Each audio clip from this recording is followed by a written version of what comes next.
மருது மக்களாட்சி வருது. நல்லாட்சினா எடப்பாடியார் தான். வாக்களிப்பீர் இரட்டை இலையே. இனிமே கண்ணை மூடிட்டு கடலை எண்ணெய் வாங்கலாம்.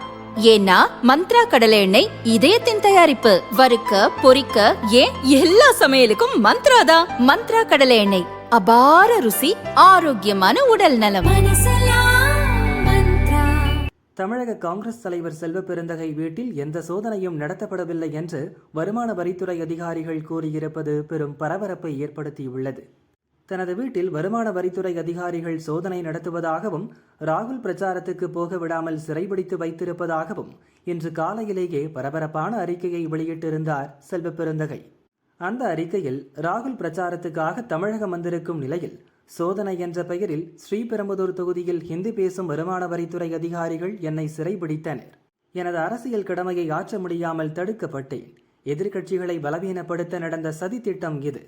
எதிர்க்கட்சிகளையும் எதிர்க்கட்சி தலைவர்களையும் அச்சுறுத்த தொடர்ந்து மத்திய அமைப்புகளை பாஜக அரசு பயன்படுத்தி வருவது அதிர்ச்சி அளிக்கிறது. அரசியல் உள்நோக்கம் கொண்ட இந்த செயலை வன்மையாக கண்டிக்கிறேன் என்று பரபரப்பை கிளப்பியிருந்தார் செல்வ பெருந்தகை. இதையடுத்து செல்வ பெருந்தகை தொடர்புள்ள இடங்களில் வருமான வரித்துறை சோதனை நடப்பதாக பரபரப்பு தகவல்களும் வெளியாகின. காங்கிரஸ் தலைவர்கள், முதல்வர் ஸ்டாலின் உள்பட பலரும் இந்த வருமான வரி சோதனையை கண்டித்தனர்.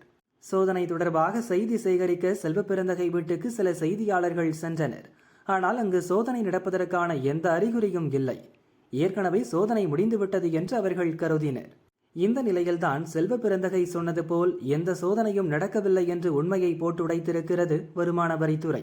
செல்வ பெருந்தகை சொல்வது போல் அவரது வீட்டிலோ அவர் தொடர்புடைய இடங்களிலோ எந்தவிதமான சோதனையையும் நாங்கள் நடத்தவில்லை.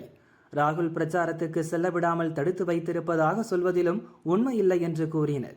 இந்த விவகாரம் இப்போது பெரும் பரபரப்பை ஏற்படுத்தியுள்ளது.